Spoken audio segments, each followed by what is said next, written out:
কৃষ্ণনগরে খুব গরম পড়েছে আজকে, তো আজকে ইভিনিংয়ে সেই কারণে বেরিয়ে পড়েছিলাম বাহাদুরপুর দুর্গাশ্রমে।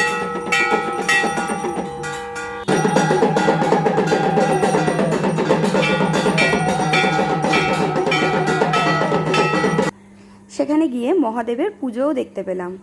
আর এই শিবলিঙ্গটি হচ্ছে নর্মদেশ্বর শিবলিঙ্গ। এখানে একটি খুব সুন্দর শিবের মূর্তিও রয়েছে। আর এই বিলটির পাশে সন্ধেবেলা বসে থাকতে খুবই ভালো লাগে, আর সুন্দর হাওয়া দিচ্ছিল, দারুণ লাগছিল। এটা কি হচ্ছে? হ্যাঁ, আর এই যে একজন সারাক্ষণ দৌড়েই কাটালো। এখানে শিবের খুব সুন্দর মন্ত্রও লেখা রয়েছে। বেশ কিছুক্ষণ টাইম সেখানটায় কাটিয়ে তারপর আবার কৃষ্ণনগরের দিকে চলে এলাম।